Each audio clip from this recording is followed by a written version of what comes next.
राजनीति विज्ञान के सभी विद्यार्थियों का उनके तीसरे पाठ्यक्रम की चौथी क्लास फोर्थ लेक्चर में स्वागत है। चुनाव एवं प्रतिनिधित्व।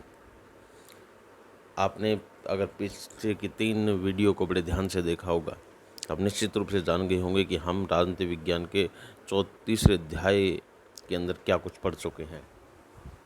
थोड़ा सा मैं बता देना चाहता हूँ कि हमने चुनाव के बारे में पढ़ रहे हैं।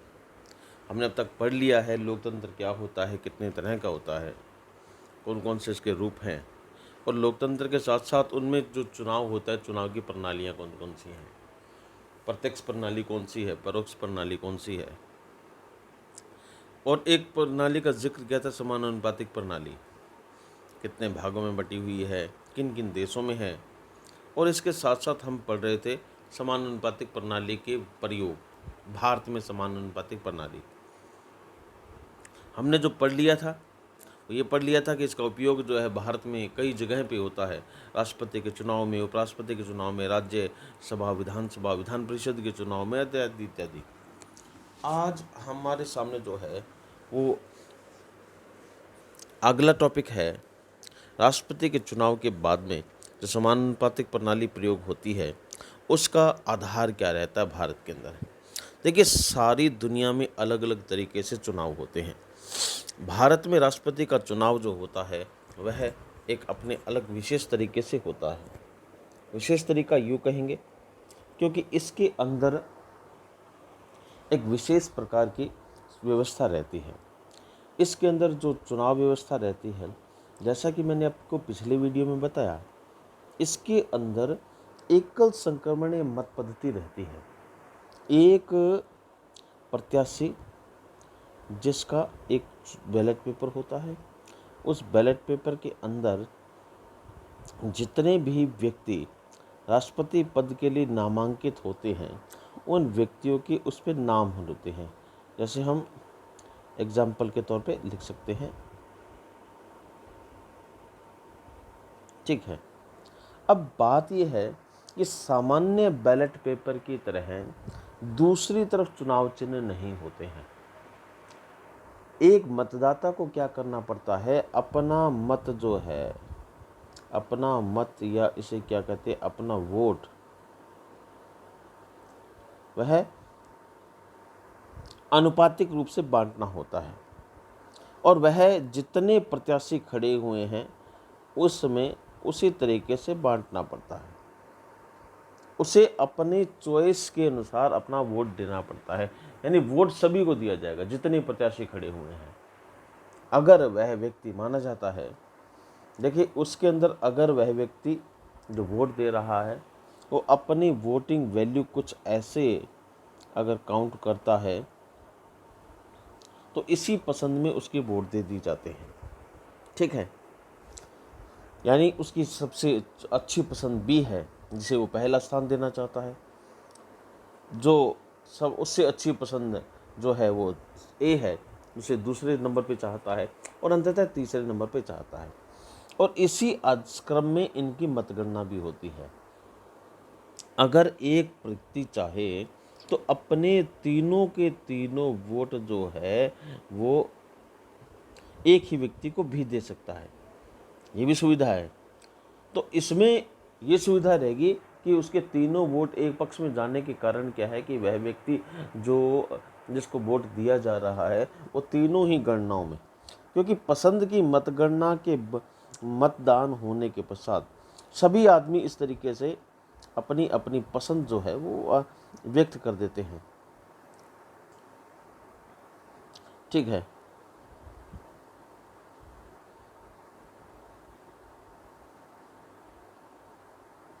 इस तरीके से अब इसके बाद में क्या होता है साहब, इसके बाद में ये होती है मतगणना।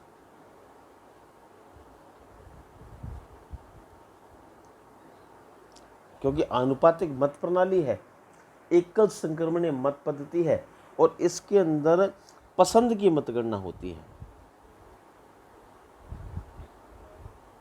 जिन प्रत्याशियों ने जिन मतदाताओं ने अपने प्रत्याशियों को जो रैंक दी है, अगर वो गिनी जाती है, ठीक है। ये पहले देखा जाता है कि फर्स्ट रैंक यानी पहली पसंद कितने आदमियों को कितनी कितनी मिली है, ए को कितनी मिली है, बी को कितनी मिली है, सी को कितनी मिली है।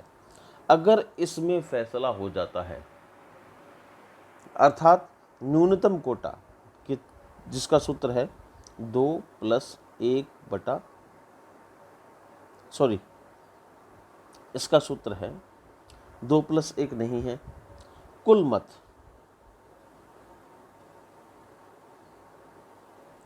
+1/2, यानी उसे कम से कम 51% वोट लेना ज़रूरी है। जब 51% वोट ले लिए जाते हैं तो 51% वोट लेने के पश्चात क्या होता है, क्योंकि वह व्यक्ति जो है चुनाव में जीत जाता है। पहली पसंद में अगर निर्णय नहीं निकलता है तो दूसरी पसंद देखी जाती है कि प्रत्येक को सेकंड चॉइस कितने आदमियों ने दी है। मान लीजिए ए को 10 आदमी दे रहे, 100 आदमी दे रहे हैं, बी को 300 दे रहे हैं, ठीक है, सी को जो है वो मतलब वह 290 दे रहे हैं, ठीक है, बी को सर्वाधिक मिल गया, जीत गया। लेकिन क्या इसने कुल मत, जितने कुल मत है उसमें एक जोड़ के 2 से भाग देकर जो 51% जो आता है, क्या उतने वोट प्राप्त किए हैं? यदि हाँ तो विजेता है, ना तो तीसरे पसंद की मतगणना होती है। इसे कहते हैं समान अनुपातिक मत प्रणाली। समझा रे बात? अब देखिए आगे चलते हैं।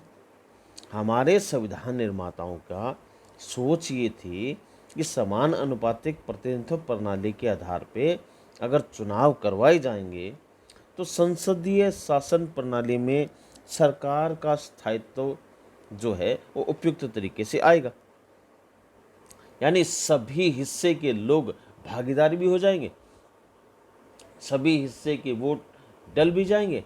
और हाँ, समानुपातिक मत प्रणाली में जो होता है उसमें मत मूल्य निकाला जाता है, ठीक है।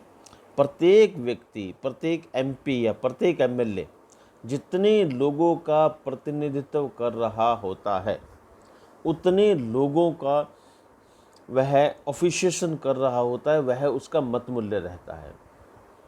एक एमएलए का जो है विधानसभा क्षेत्र जितनी जनसंख्या का प्रतिनिधित्व करके वो आया है, एक एमपी लोकसभा क्षेत्र जितनी जनसंख्या का प्रतिनिधित्व करके आया है, के आधार पे उसकी जो है वोटिंग वैल्यू काउंट होती है।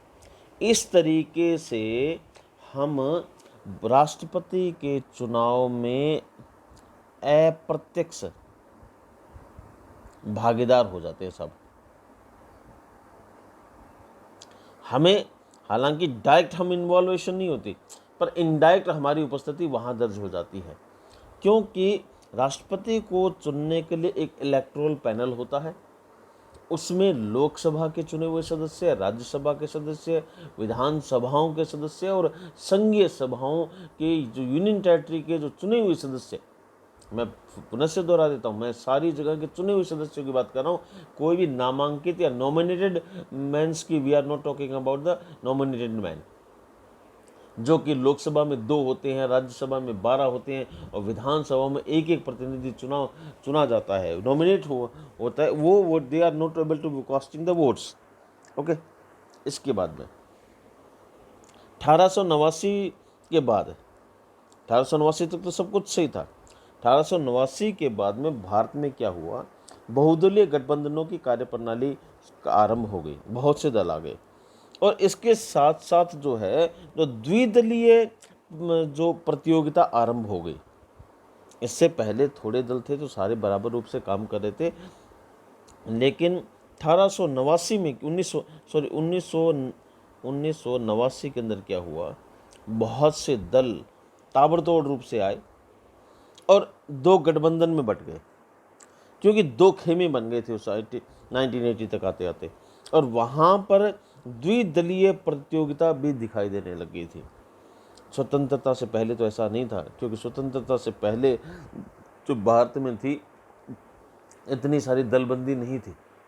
कुछ एक पार्टियां थी, मूलतया तो कांग्रेस थी, और इसके अलावा कुछ क्षेत्रीय पार्टियां जैसे किसान पार्टियां, जनसंघ के रूप में कुछ पार्टियां थीं।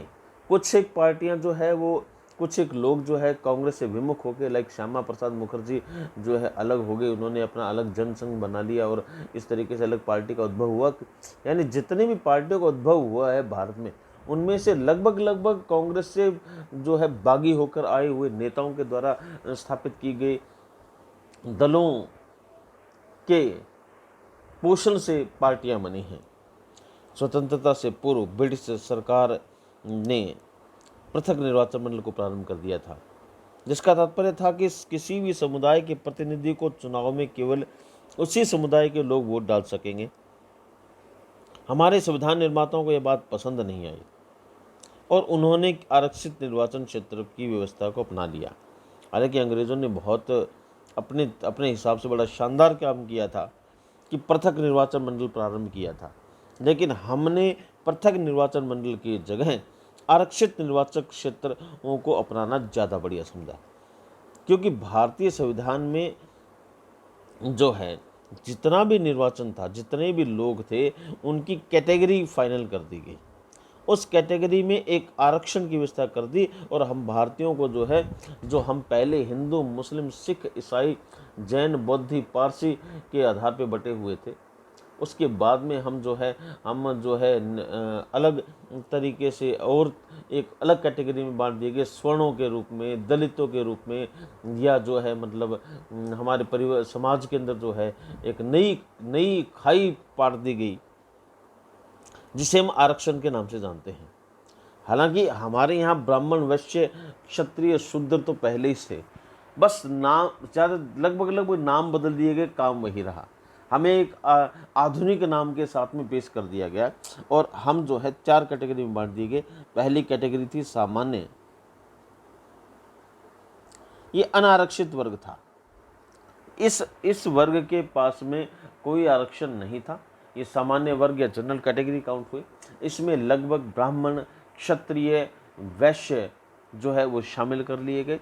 ब्राह्मणों, क्षत्रिय, वैश्यों को इसमें शामिल करने के पश्चात इन्हें एक अलग पार्टी के रूप में जो है तिलक, तराजू और तलवार को अलग कर दिया गया।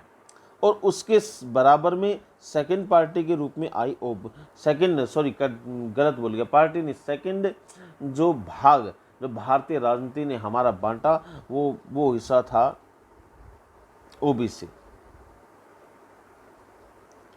इधर यहाँ जो है बैकवर्ड क्लासेस, वे जातियां जो किसी आधार पे जिनको जो मूल धारा में शामिल नहीं हो पाई थी, उनको अदर बैकवर्ड क्लासेस के अंदर शामिल कर लिया गया, अन्य पिछड़ी जातियों के रूप में।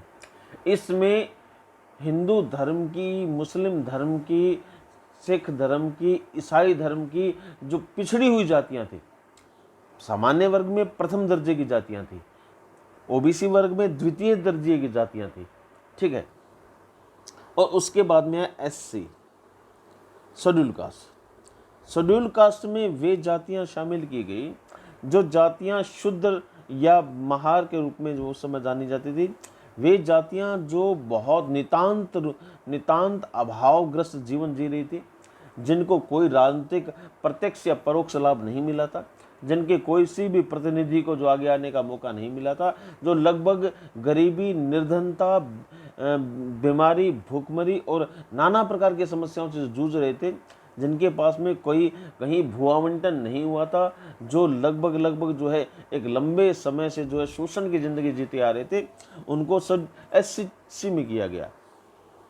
उसके बाद में शेड्यूल्ड ट्राइब के रूप में जितनी भी जनजातियां थी, यानी जितनी भी आदिवासी जातियां थी, जो समाज के अंदर शामिल हुई या न हुई, या समाज से बहिष्कृत थी या समाज से बाहर थी, या जो जंगलों में निवास करती थी, उनको शेड्यूल्ड ट्राइब में निवास किया। और इस तरीके से हमारे सामने एक संविधान निर्माताओं के द्वारा आरक्षित निर्वाचन क्षेत्र व्यवस्था अपना ली गई। ऐसी निर्वाचन व्यवस्था जिसके अंदर जो है वह आरक्षण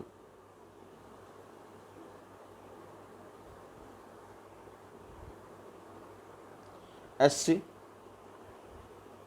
ठीक है, सामान्य OBC, ST, ये ऐसा, ये जो है ये आरक्षण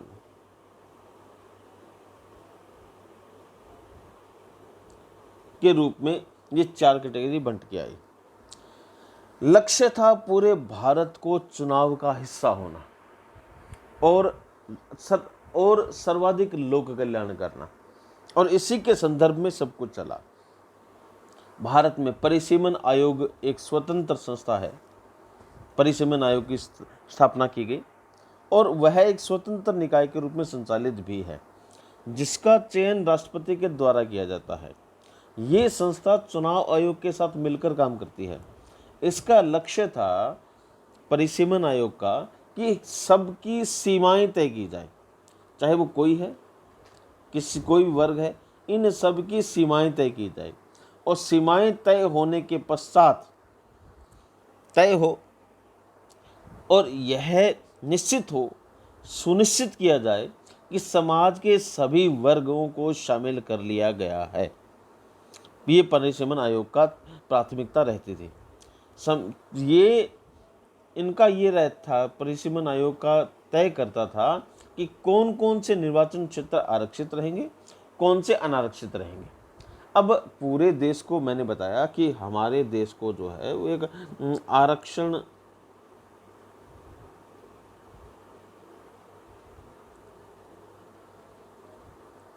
नाम की कैटेगरी में बांट दिया। इसे जनरल, OBC, SC और ST, ये चार कैटेगरियाँ और बांट दी गई। अब इनके अंदर, अब इनमें भी एक बात थी कि लोकतंत्र के लिए बहुत ज़रूरी था कि चुनाव निष्पक्ष और पारदर्शी हो, ट्रांसपेरेंसी बहुत ज़रूरी थी। इसीलिए परिसीमन आयोग और इनके क्षेत्र तय किए गए, किस क्षेत्र में कितनी, क्योंकि पूरे, अब क्या है कि हमारे सामने एक समस्या आ गई थी कि पूरा भारत वर्ष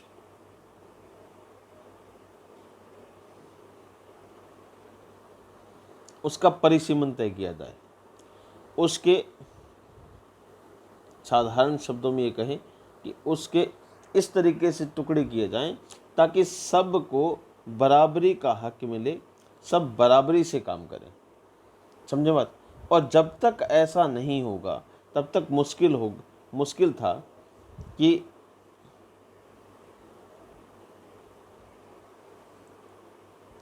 क्योंकि सबसे जो अनारक्षित वर्ग था जनरल, उसमें अधिकतर वे जातियां थीं जो उस समय राज्य कार्यों में संलग्न थी और उनका जो है एक मतलब पॉलिटिकल स्टैंड था, एक सोशल स्टैंड था, इकोनॉमिकल स्टैंड था।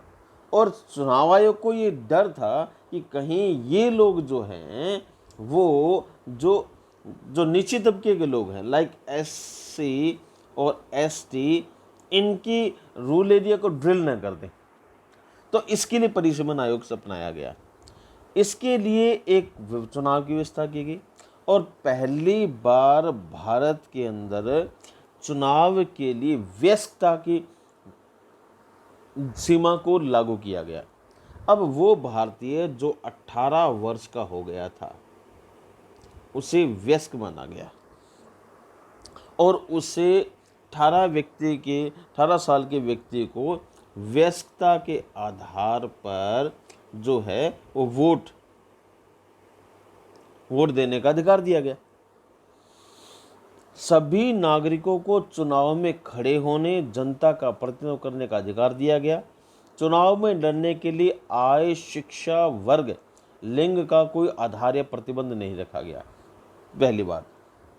नंबर 1, चुनाव के लिए वयस्कता यानी अडल्टनेस रखी गई। वो भारतीय लड़के लड़कियां जिनकी आयु 18 साल की हो गई है ये जो 18 साल से अधिक है उन सब का जो है परिसीमन किया गया, उन सब का नामांकन किया गया और उन्हें जो है भारतीय चुनाव आयोग ने मतदान पत्र जो है जारी किया, उन्हें वोटिंग राइट्स दिए गए, मतदान पत्र जारी किए गए।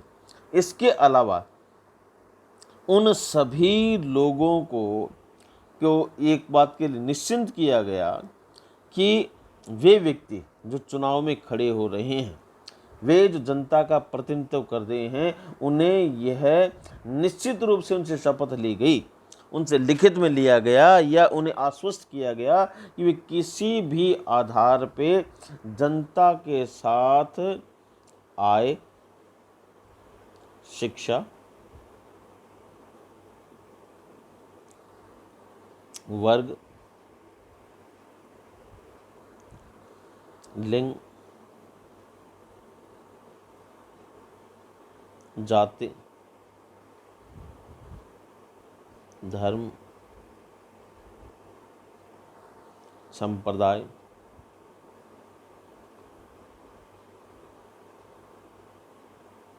दाय, कर्म,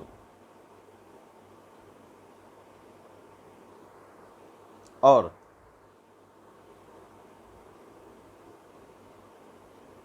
जन्म स्थान के आधार पे कोई भेदभाव नहीं करेगा।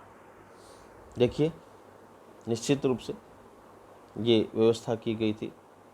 क्या व्यवस्था की गई थी कि आय के आधार पे, लिंग के आधार पे, संप्रदाय के आधार पे, शिक्षा के आधार पे, वर्ग के आधार पे, जाति के आधार पे, धर्म के आधार पे, जन्म स्थान के आधार पे और कर्म स्थान के आधार पे, किसी भी आधार पे किसी भी व्यक्ति के साथ में कोई भी भेदभाव नहीं किया जाएगा। अमीर गरीब का भेद नहीं होगा किसी भी आधार पे। ऐसा नहीं है कि आप अमीर हैं, ये गरीब है, ये गरीब है, ये अमीर है, ऐसा कुछ नहीं होगा। आय के आधार पे कोई भेदभाव नहीं होगा, कोई अमीर गरीब का कोई भेदभाव, किसी भी तरीके का भेदभाव नहीं होगा। ठीक है। आय के बाद में शिक्षा, ऐसा नहीं है कि जो उच्च शिक्षित लोग हैं उन्हें ज़्यादा शिक्षित, ज़्यादा सम्मान दिया जाए, ज़्यादा बड़े ओहदे दिए जाएं, ऐसा कुछ नहीं होगा, सबको सामान्य समझा जाएगा। वर्ग के आधार पे किसी तरह के वर्ग कैटेगरी SC ST OBC के आधार पे मतलब कोई भेदभाव नहीं होगा। न लिंग के आधार पे, महिला पुरुष या ट्रांसजेंडर के आधार पे कोई भेदभाव नहीं होगा, कोई जातिगत भेदभाव नहीं होगा, कोई ये क्षत्रिय वैश्य ब्राह्मण शूद्र या कोई इनमें उपजातियों में भेद नहीं। धर्म के आधार पे हिंदू मुस्लिम सिख ईसाई जैन बौद्ध पारसी के आधार पे कोई भेदभाव नहीं होगा। सांप्रदायिकता के आधार पे संप्रदाय को लेकर नहीं चला जाएगा। कर्म, कोई भी कार्य करता है, उसकी आजीविका का कोई भी साधन हो सकता है, वो बैरिस्टर भी हो सकता है और वो भीख मांगने वाला भी हो सकता है, इस आधार पे भेदभाव नहीं होगा। और जन्म हो सकता है वो हिमाचल में पैदा हो सकता है कश्मीर से लेकर कन्याकुमारी, ओखा से लेकर अरुणाचल तक, पूरा भारत एक है और इस आधार पर कोई भेदभाव करेगा तो निश्चित रूप से दंडनीय अपराध होगा। इस तरीके से चुनाव आयोग ने कुछ सीमाएं निर्धारित की गई। भारत का निर्वाचन आयोग स्वतंत्र एवं निष्पक्ष चुनाव की व्यवस्था करता है और इसके लिए उसने सारे प्रयास किए गए और करता रहा। भारत में निर्वाचन आयोग की सहायता से प्रत्येक राज्य में एक मुख्य चुनाव अधिकारी तय किया गया। सन 1993 में 2 अन्य निर्वाचन आयुक्तों की नियुक्ति की गई। देखिए, उससे पहले 1993 से पहले जो है चुनाव आयोग एक ही हुआ करते थे। तो 1993 में पहली बार JM लिंगदो समिति में के गठन के पश्चात जो है चुनाव बहु सदस्यीय चुनाव आयोग किया गया। इसमें एक मुख्य चुनाव आयोग और उसके 2 अन्य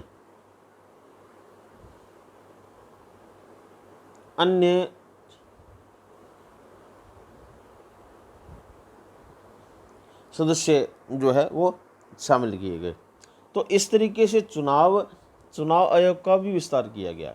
मुख्य निर्वाचन आयुक्त जो है वह उसका काम होता था कि वो अपने नीचे 2 अन्य जो चुनाव आयुक्त है उनके तुलना में वो ज़्यादा काम करें, उसे ज़्यादा शक्तियाँ मिली हुई थी और ज़्यादा अधिकार मिले हुए थे।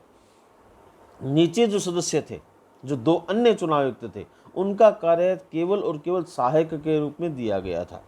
मुख्य निर्वाचन आयुक्त तथा निर्वाचन आयुक्तों को 6 वर्ष, मुख्य जो चुनाव आयुक्त थे, निर्वाचन आयुक्त थे, नियुक्ति के समय उनका कार्यकाल जो है वह कार्यकाल 6 वर्ष या 65 वर्ष तय किया गया था। जो पहले समाप्त हो जाए को इनका कार्यकाल समाप्त हो जाता था। निर्वाचित आयोग का कार्य था कि शांतिप्रद तरीके से, शांति से पूरे भारत के चुनाव कार्यकाल को संपूर्ण करना। इनके कार्यकाल में पूर्व संसद द्वारा विशेष बहुमत से पारित प्रस्ताव के आधार पर ही राष्ट्रपति द्वारा हटाया जा सकता था। अब नियुक्ति जो है राष्ट्रपति देगा तो पदच्युति भी राष्ट्रपति देगा। लेकिन खास बात क्या थी कि चुनाव आयोग को पद से हटाने के लिए साधारण बहुमत नहीं बल्कि विशेष बहुमत, बिल्कुल स्पेशल तरीके से जो है वो इन्हें जो है वो हटाया जा सकता था।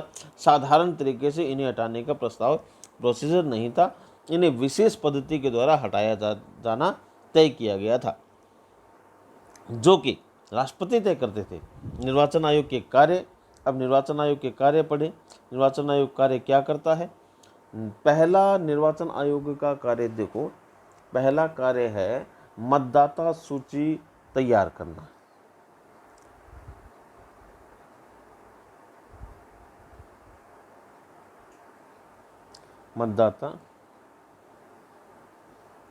मतदाता सूची तैयार करना पहला कार्य है। चुनाव आयोग का कार्य है कि देश में वे लोग जो 18 साल के अभी हुए हैं, जो युवक युवतियां 18 वर्ष की आयु सीमा को पार कर रहे हैं, उनको तुरंत प्रभाव से नए चुनाव के लिए तैयार करना, नए चुनाव के लिए उनका नामांकन करना और नए चुनाव में सदस्य के तौर पे उन्हें सदस्यता देना। इसके लिए बाकायदा उन्हें मतदाता सूची में शामिल करना और उन्हें मतदाता पहचान पत्र से वोटर आइडेंटिटी कार्ड VIC उपलब्ध कराना, वो भी फोटो युक्त वोटर आइडेंटिटी कार्ड। दूसरा कार्य चुनाव का समय।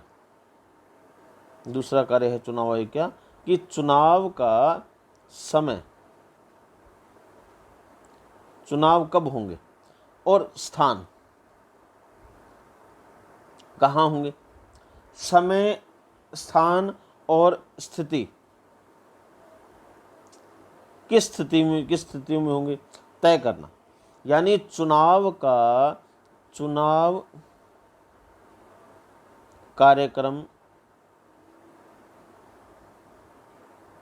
तय करना चुनाव आयोग का काम है। ये दूसरा काम है।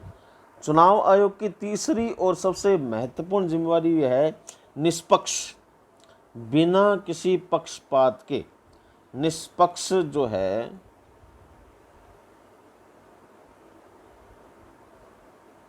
चुनाव कराना। दूसरा स्वतंत्र चुनाव कराना। स्वतंत्र चुनाव में क्या है भी किसी तरह की कोई गड़बड़ झाला नहीं हो, सब बराबर हो, सब बराबर तरीके से चुनाव हो। और सबसे बड़ी बात, राजनीतिक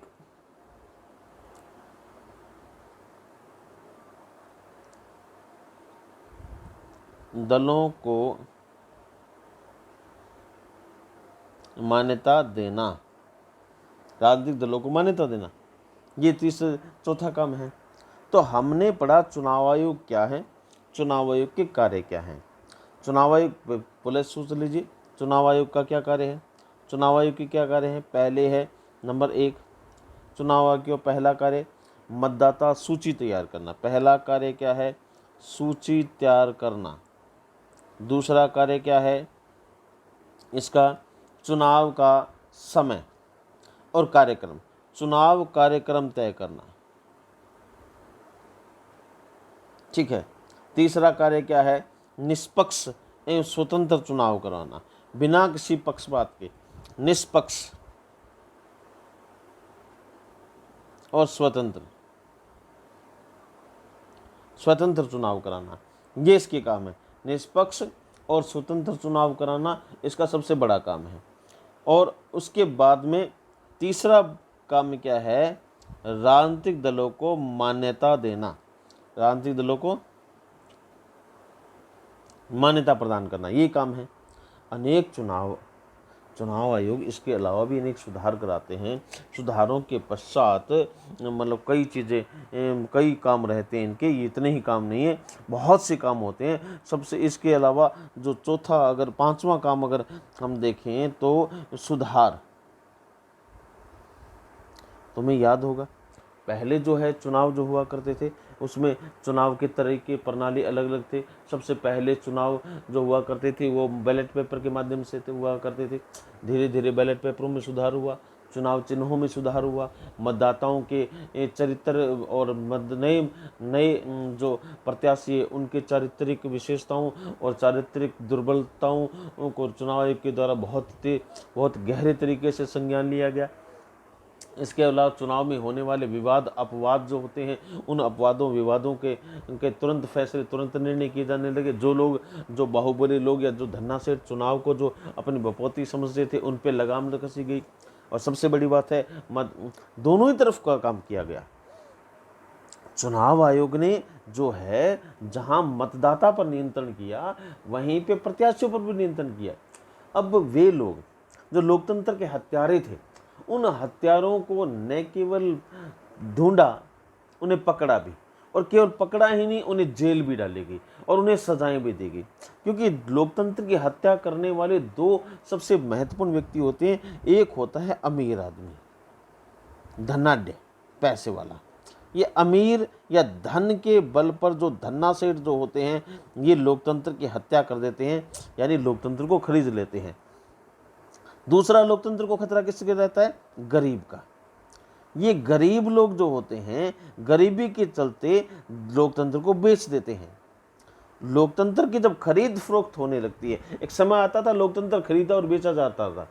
अब जो है मतलब चुनाव आयोग ने इतना नियंत्रण कर लिया है कि न केवल चुनाव में प्रत्याशी पैसा देने से डरते हैं, अब मतदाता भी पैसा लेने से। आपने देखो कि चुनाव में जो है, चुनाव के दौरान जो है सरकारी गाड़ियां इधर उधर घूमती रहती है, पुलिस वाले पेट्रोलिंग करते रहते हैं। कोई भी व्यक्ति ऐसा संदिग्ध पाया जाता है जिसके पास में पैसा, धन बल या और अन्य मद्यपान, सुरापान, कोई ऐसी चीज़ें होती है, तो इन चीज़ों को पाए जाने पर वो निश्चित रूप से उन्हें पकड़ते हैं और उन्हें जेल में डाल देते हैं। समझ में आ रही बात। इस तरीके से चुनाव का बहुत ही शानदार तरीके से अब क्रियान्वयन हो रहा है। इसके अलावा चुनावों में वर्तमान सुधार, जैसे मतदाता सूचियों में सुधार करना, समय समय पे पहले मतदाता सूचियाँ नाम के आधारित थी, धीरे धीरे जो है वो फ़ोटो आधारित हो गई और अब बायोमेट्रिक्स आ रही हैं। अब धीरे धीरे चुनाव कार्ड में भी सुधार हो रहा है। धीरे धीरे इलेक्शंस पहले बैलेट पेपर से हो रहे थे, अब ईवीएम मशीन से हो रहे हैं। धीरे आने वाले समय में हो सकता है इंटरनेट के माध्यम से भी वोटिंग होना शुरू हो जाए। यानी धीरे धीरे हम चुनाव और ये सारे सुधारों के लिए निसंदेह हम चुनाव आयोग और उसकी पूरी इंटायर टीम को जो है हमें धन्यवाद करना चाहिए। इसके अलावा चुनाव की प्रक्रिया को सुधारने में अनेक प्रयत्न और भी किए गए हैं। जैसे संसद में, विधानसभाओं में सभी प्रतिनिधि, सभी वर्गों की भागीदारी हो। ये सुनिश्चित करे चुनाव आयोग कि क्या महिलाएं पर्याप्त संख्या में चुनी जा रही हैं, क्या पुरुष पर्याप्त संख्या में चुने जा रहे हैं, क्या सभी तरह की जो कैटेगरियां जो चुनाव आयोग के द्वारा जो बनाई गई हैं, जो SC ST OBC, क्या सभी को पर्याप्त प्रतिनिधित्व मिल रहा है। और इसके अलावा क्या चुनाव के दौरान जो मुकदमेबाजी होती है, जो विवाद होता है, क्या वो मुकदमेबाजी, वो चुनाव जो हो रहा है वो चुनाव के दौरान होती है, क्या उन पर कोई संज्ञान लिया जा रहा है। और सबसे बड़ी बात, चुनाव में देखो, चुनाव दो चीज़ों से बिगड़ गए थे। एक तो लड़ाई इस मुकदमे से बिगड़ गए थे। दूसरा जो है धन की न्यूमेरिकल ने बिगाड़ दिया। अब धन ने भी चुनाव की अव्यवस्था कर दी। तो धन के कारण जो व्यवस्था हो गई थी उसे नियंत्रण करने का प्रयास किया गया। चुनाव हमारे लोकतांत्रिक जीवन के, अब देखिए चुनाव जो अगर देखें तो चुनाव हमारे लोकतांत्रिक जीवन के अभिन्न अंग बन गए हैं। सारी व्यवस्था चुनाव से ही तय होती है। अब इलेक्शन जो है वो अपने आप में बहुत ही ज़बरदस्त तरीके से देश का सुधार कर रहे हैं। कोई ये सोच भी नहीं सकता था कि सरकार के चुनावों में जो है वो जनादेश का इतना महत्व होगा। सरकारें जनादेश से चलेंगी। एक समय था भी जनता के हाथ में सब कुछ था, और अब पुनः समय आ रहा है कि जनता के हाथ में सब कुछ होने जा रहा है।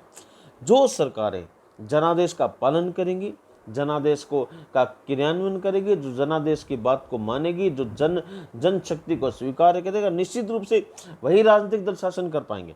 अन्यथा इनकी हार निश्चित है। बिना चुनावों के आगे आने वाले समय में निसंदेह कहीं भी सरकार नहीं बनेगी।